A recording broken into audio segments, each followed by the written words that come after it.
Hi guys, buckle up. This week has been a carnival ride. I don't know where to start, so I'll just jump right in. First off, didn't I tell you guys? Dee definitely changed. I know you see it. The girl head is so big, it's about to explode. But what I like is that she's unaware of the fact that her game is about to change. Better yet, it has already changed. And I don't mean in a good way. It has changed in a negative way. I mean, you have 4 people that she had doing her bidding, pining over her. Oh, D this, ooh, D that, coming to her with all kinds of information. But now their eyes are open. Drew and Barrett are seeing and recognizing that they mean absolutely positively nothing to D. Mallory and Melody are seeing the same thing. And it is about time that they are opening their eyes and recognizing what's going on. So hopefully this is the turning point in the game and we can shift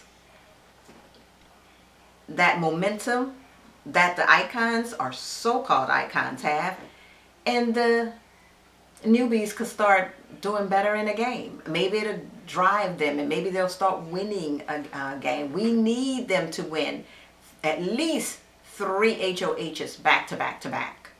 4 if possible.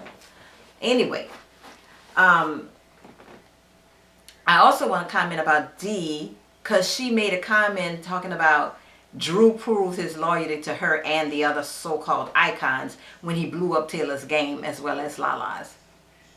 Girl, what world were you in? And she said that's the reason why she's targeting Taylor, because Taylor has been proven a liar. And she want to target her. She's dangerous in the game. Girl, you don't sound smart at all at this point. I don't know what house she was in, but it definitely wasn't a Big Brother house. She must have been in a house inside her head, because there were at least 2 people, namely Yash and Barrett, that backed Taylor up when she said she wasn't in that room when Drew and them were talking about taking out the icons. She was in the shower. They both vowed and said yes. Taylor was not in the room. She was in the shower. So if she was in the shower, how is it that you feel that Drew blew up Taylor's game? He didn't blow up no Taylor's game, because Taylor wasn't in the room. He was lying. And clearly she was just searching, Dee I'm talking about, was just searching for any old reason to justify making Taylor her target. And I wonder why. Not because we all know why, right? Moving on. It's the same thing with Drew. Just like Dee has her head in the clouds, Drew has his in the clouds as well. Because how did he think? He's the same one too. He's thinking that he did something great at the nomination ceremony. Talk about he looked great. No, you did not, boo. You did not look great. In my opinion, you were shown to be a liar. And anybody who had sense would have seen exactly what I've seen. That you were somebody grabbing at straws, trying to pull something out so you can make sure that you're safe on the block, no matter if you win Blockbuster or not. If I was in that house, I would not buy it. And you need to realize that even though Dee may say or act as if they're happy about it because you did the right thing and all that. No. Dee, Devins, and Angela, they're only turning a blind eye and a deaf ear to reality. And the reason being is 2 things. To cater to their own game. And we know what the other reason is for as well. Right? I must say it again. We know the reason. Anyway, there are 2 other people in the house who had their heads in the cloud, and that would be Mallory and Melody. They had it in the clouds for the longest. Not only where Dee, Devins, and Angela were concerned, but also where Drew and Barrett were concerned, especially Melody, because I feel like Melody drove a lot, and I don't understand why Mallory allowed that, because I think Mallory would have known the game. She seemed to have known the game better than what Melody did, but she chose to listen to Melody when Melody suggested something, and I don't know why. You have people who sound like they're talking a good game, and then people who are actually talking a good game. And I guess Mallory can't tell the difference between the 2. I think with Mallory Melody is more about fake. You know those people who fake it till they make it? And I think that's what Melody is all about, because I didn't see anything spectacular about her in the game. She tried to call herself making moves and getting something together, but it never was anything of significance in my opinion, and that's the reason why they're in the position where they are right now. I said it before and I still stand by that. And I do think it's so, and the reason why I say they have their heads in the cloud where Drew and Barrett are concerned is because they're still worrying about their game. They're still relying on them. I mean, here you have Mallory, just because Barrett tells you, trust Dee, she's good, or I have her under control, so you trust her. But then we think about Melody constantly trusting Drew, and we know she already feel like she can't trust them, but yet you keep blindly putting your trust in them. I don't understand why they're doing that. It's very ridiculous how they're overly concerned about him being on the block, even after he proved himself time and again to be untrustworthy. Drew himself even looked at them like they were crazy for trusting him and vowing to use the veto on him if they won it. For what? I guarantee you he wouldn't do the same for you. And then when you think about Drew and Barrett together, both of these are people who are trying to tell people that, well, not trying, they're professing to be super fans of the show. Yet they reveal their side alliances to another alliance, to the icons, people they don't truly trust. Even if you trusted them, you don't reveal another alliance that you have to one you already have. And because of that, because they opened their big mouth, now it's resulted in the icons doing what they can to try and disband their side alliances so that they're standing alone, weakened, because they won't have anyone behind them. And that is exactly what happened. You had two people standing by your side, hanging on your every word, doing what you want them to do, but now you don't have that anymore because that trust is broken. It's broken now. And you allowed the icons, so-called icons, to do that. Did it make any sense?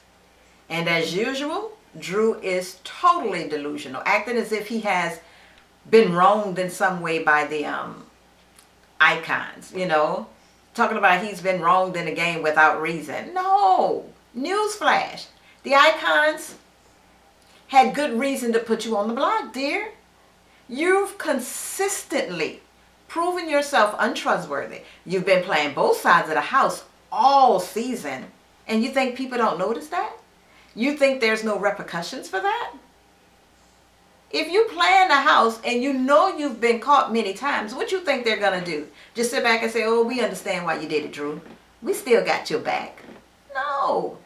You ain't doing nothing but weakening your position on that side of the house. And on both sides of the house. Because both sides are recognizing your shady ways. If you're a super fan, you should have been able to play that out better than that. I think it was Eon. Eon did a great job playing both sides of the house. He was phenomenal with it. They should have taken something out of his playbook. And maybe he would have did a little bit better with it. But all I can ask at this point, where Drew and Barrett is concerned, is it too late for them to adjust? Will they be able to build their trust with anyone at all in the house after their blind loyalty to the icons? So-called? I don't know. I don't think so. I think Barrett may have a chance, but I think Drew did enough damage that nobody in the house would want to go back and start working with him again. As a matter of fact, I think if he stays on the block, he's gone. He's out of there. That's an opportunity to get that snake out of the house, because that's exactly what he is. At every turn, you want to try and throw people under the bus. If people see you acting that way, they may feel they're next. You might do the same thing to them. So what would make me want to keep you in the house after you've proven time and again that you lie on people, or even if it's true and you rat somebody out? I don't want you in the house, bro. You gotta go. Bye. And just a quick note about Devins, because I hate to give him any really like talk time, but is it just me, or did his camera monologue about the so-called plan to trick Drew and Barrett into spilling the beans to him seem planned? I mean, he couldn't even get it all out, in my opinion. He fumbled through the whole thing. I think, truly, that Big Brother, again, staged that for him, just like the other monologue that they did when he tried to come up with some plan that he had. It just doesn't fit him. I'm sorry. Even when I look at parts of Survivor that he's on, he's not the greatest strategist to me. And that's why Drew and Barrett was so bad. And at the bottom of that alliance, because they had poor judgment. You know, especially Drew. Oh, he's such a good player. No, he's not. I must admit, y'all should saying the same thing. And I don't know where they're getting that from. The dude is not great. I'm sorry. He's not great. He's being coached for one, and what he's being coached on, he's not pulling it off like it should be either, in my opinion. He couldn't even get the words out, y'all. I'm just not buying it. I'm sorry. And I do think they want him to be the winner since he couldn't win at Survivor. They seem to be trying to give him a win. But anyway, Mallory. Talking about Mallory, I am telling y'all, I actually saw fume coming from her nostrils as she screamed in the camera about being very angry about these Renom thoughts. Man, that was horrible. It's like, I don't know what to say about it. It was a totally different person to me, because she's always so calm, meek, doing the little nice things, going around the house. Next thing you know, she's fuming at the mouth. Anger spilling from her nostrils. I'm like, oh my goodness. But no doubt in my mind, y'all, if that girl pulls it off and stays in that game and wins the head of household next, Dee might as well throw in the towel, because she's as good as gone. I tell you that. Anyway, on a good note, great job, Lala, for winning that veto, girl. Now you can be a number for Taylor to stay if she doesn't win the Big Brother blockbuster. But she is silly though. I don't know if any of you guys caught it, but she forgot to actually take the veto off, put it in the box before she closed it. She closed the box and still had the veto medallion on the neck. Anyway, let's wrap this up. What I think needs to happen next, I think Taylor needs to win the Big Brother blockbuster. Girl, it's time for you to make your next win. Go ahead, get it, pull it in for yourself. Then Taylor, Lala, Yash, Melody, they need to stick together and vote to keep Mallory in the house. They need to pull Barrett in for that support for that vote, although I don't think they really need it, because with Dee being on the block, with Dee being head of household, that just leaves, well, it will be a tie, and then it will be up to Dee to make the deciding vote. So yes, they do need Barrett to be on their side, to make it a 5-3 vote to keep Mallory. I think Barrett can really ruin the game for Mallory, but if he makes the necessary adjustments after finding or coming to the realization about what Dee and the icons, so-called icons, are all about, he would go against whatever it is that the icons want them to do.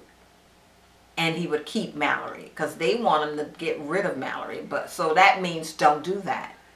Besides, it would be in his best interest to keep Mallory, because if he keeps Drew, in my opinion, he'll be on the outs with Drew.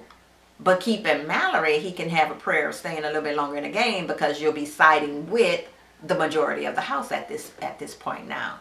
And Yash just needs to, going back to the last video I did, after that, Yash just needs to throw HOH if only his close alliances are left in the running, so that the 3 icons will be nominated. And if one wins the veto and another wins the Big Brother blockbuster, then the third one will surely be evicted, because they will have the numbers to do that. And then the next week, they need to win the HOH again, put up the remaining 2 icons along with Haley. Hope that one of the icons remain on the block so that one of them could go home. But if both of the icons get off, they can get rid of Haley.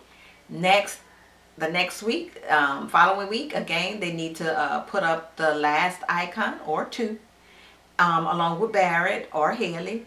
and try to keep the power so that the noms will remain the same, and then ensure that the last icon is evicted out of the house. And from there, it's anyone's game. Align how you wish. But if they were smart, they would also do one more HOH where they get the last bully out of the game. And that bully is Haley. She's laying low right now, which is a smart thing for her to do. So if they fail to recognize what she's doing now, because she was so very boisterous at the beginning, I would be thinking on that. Girl, you had so much to say at the beginning of the game when you thought you were sitting so pretty. You had Chuck, you had the so-called icons on your side, but look where that got you. And now you want to be mum's the word. No, that's not playing in my game, not in my house. You're about to be evicted too. And they need to put her up. And then it will be all of them left in the house. And whoever wins, win. But that's all I have, you guys. Until tomorrow, happy Big Brother viewing.